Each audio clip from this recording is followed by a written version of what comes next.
Well, hi guys and girls, Emma again. Welcome back to the spare room. Another finished project, I guess. This little engine, been messing with it on and off for about 6 months, something like that.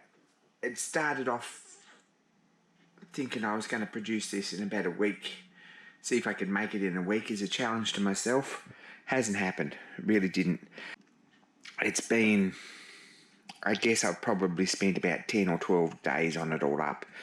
Mostly because I had to remake this engine second time round, and I made the burner about 5 times. A lot of bits were fairly straightforward and took some. Only really made once. Only made the base once, and the boiler went together beautifully. Safety valve was an easy job. Everything pressure tested up nice. The running union there was a fairly easy job. Pipework was a bit of a ass, really. It was a bit of a pain, but pipework on all these little engines always is. And I shortcut.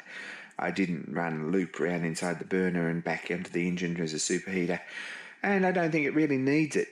This engine's in this book, LBSC Shed, Shop and Road. It's a map application from England. Map and Model and Allied Publications. They're also publishing Model Engineer magazine, and it's edited by Martin Evans. But this book was written mostly by LBSC, or Lillian Lawrence, who lived in Purley Oaks, in just north of London, and it's a pretty good book if you're looking for information on fittings or steam engine parts or locomotive parts, valve gear, hand wheels, valves, water gauges, all that sort of stuff, pumps. It's pretty much the reference. A lot of it's a bit out of date now, but most of it would still work if you made it to the book. Just nowadays there's much easier ways to make things sometimes. In the back, chapter 12,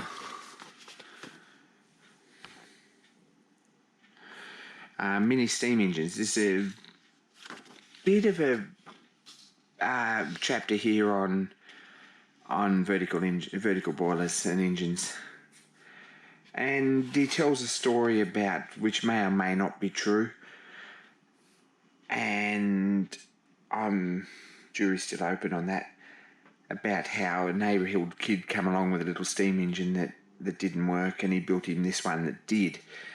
It uses a little cylinder off the mechanical lubricator. There's quite a lot about that in this book. And it has some, although it's very simple, it has some fairly unnecessary complication. It has a displacement lubricator and a superheat pass round under the flame and a valve. They're all things that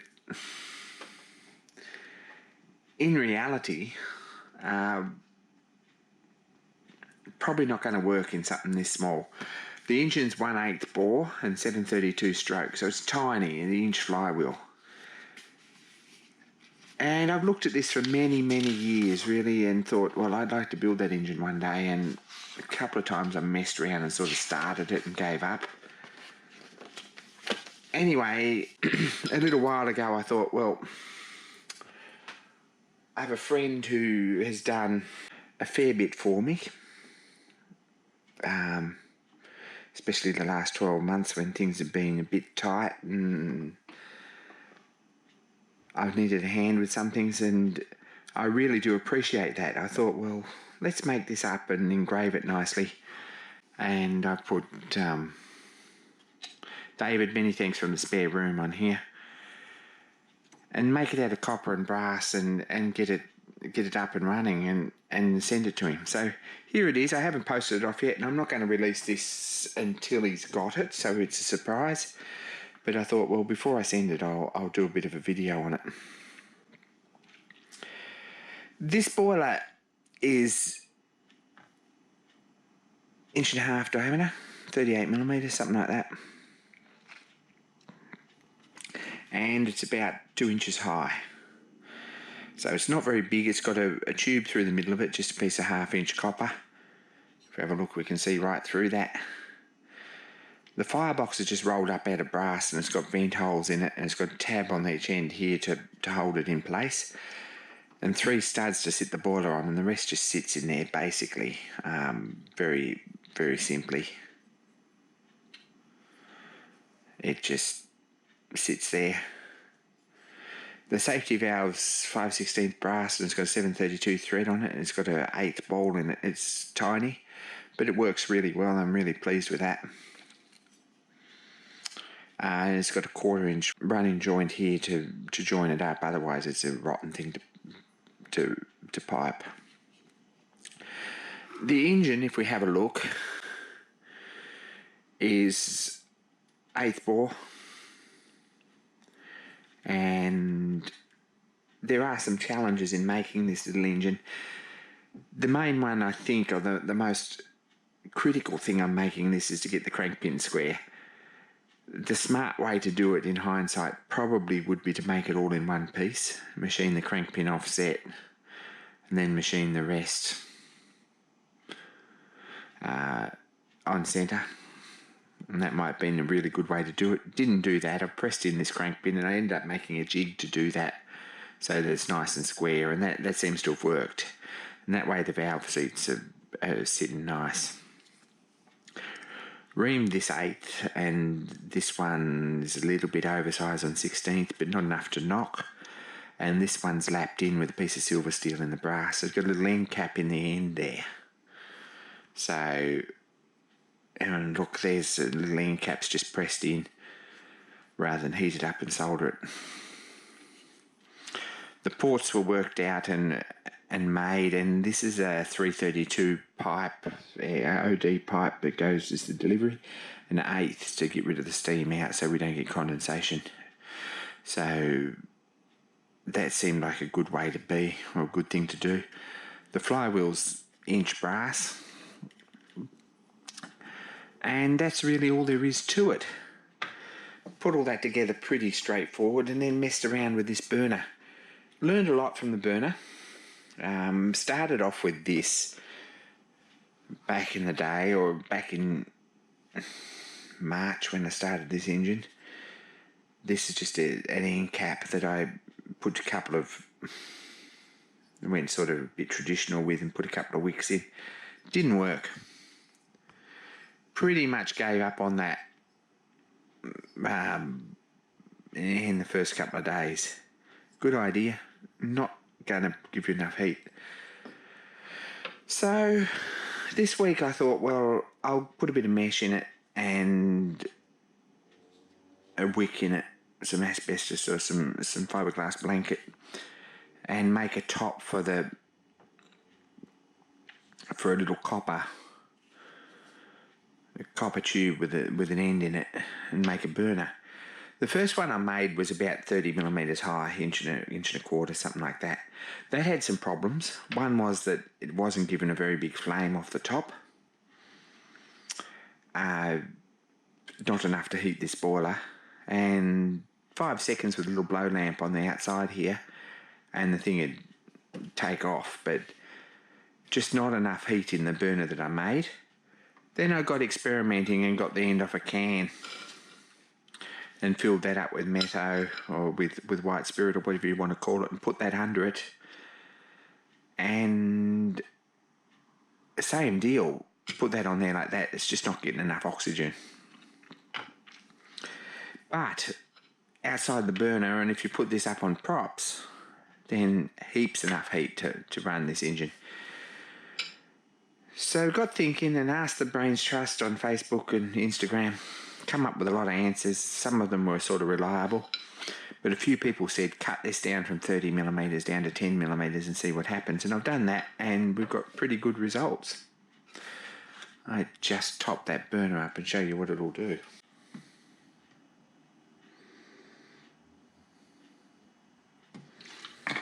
Doesn't hold a lot of spirit, but it's certainly enough to give this engine a run.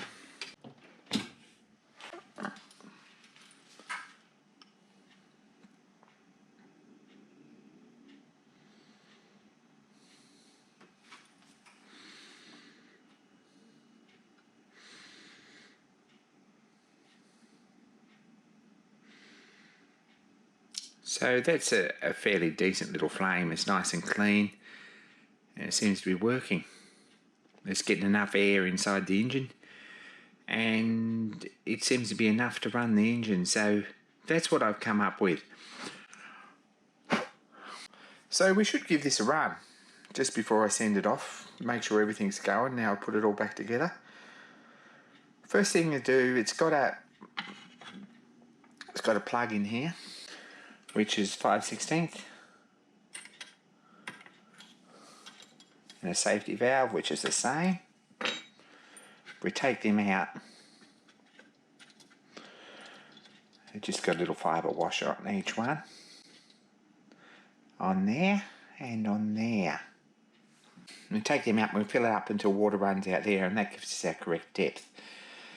It really doesn't matter much how high it is, but if you haven't got this plug in here, because this is only a 732 thread hole, you just can't get any water in it.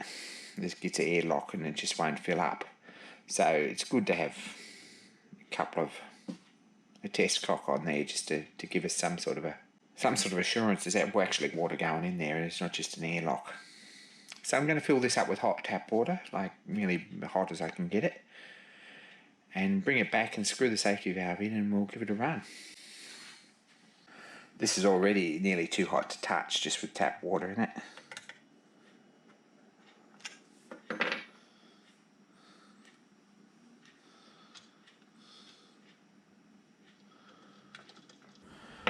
And we're all ready to go. So we light the burner up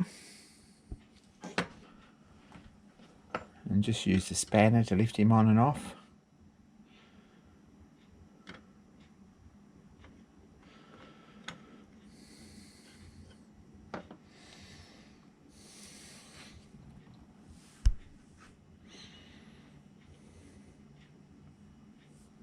Then we can be a bit enthusiastic here with the oil can.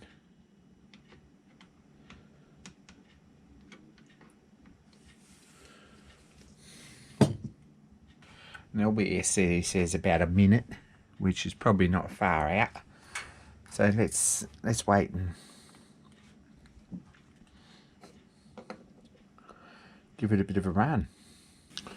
You see there's steam starting to bubble out around this joint here, all round. So we're getting a bit hotter. We can hear it starting to sizzle. And I would say that it's boiling, bubbling through here and running down the chimney. That's what that sizzle and crackle is.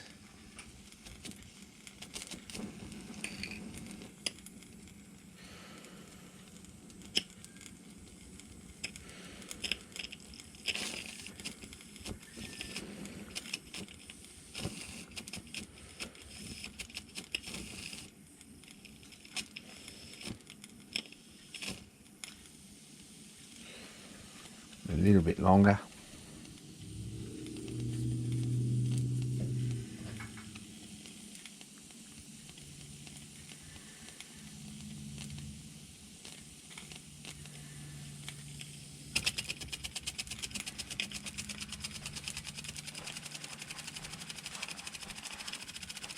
And I think that's running pretty jolly nice.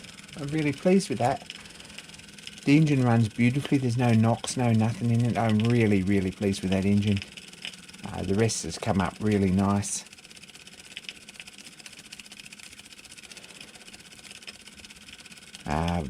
Certainly I've built it almost to the book. I haven't put that circle round inside there because it was too much air, really too difficult to accomplish.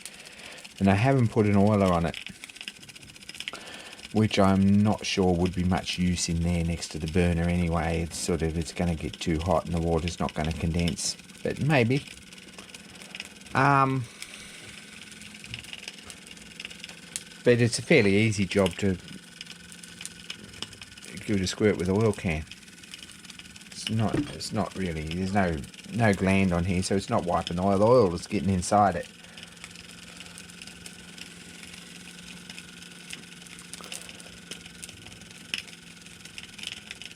And that's really a bit of a joy. So I just thought I'd give you a quick look at it before I send it away. But this is what I've been working on a little bit this week. really pleased with it. It's certainly starting to get run in a bit now. If anyone thinks that this little engine in the back of the Shop Shed and Road book would be a good exercise for a kid or for someone who's starting off in model engineering, it's not. It's a bit of a challenge, but rewarding, and definitely an engine that's a keeper for sure. So that's where I'm at with it. Thanks for watching. Don't forget to like and subscribe if this is the first one of my videos you've seen, and if it's not, make sure you've got that subscribe button clicked. And be kind to each other, especially to me, and more soon, guys and girls.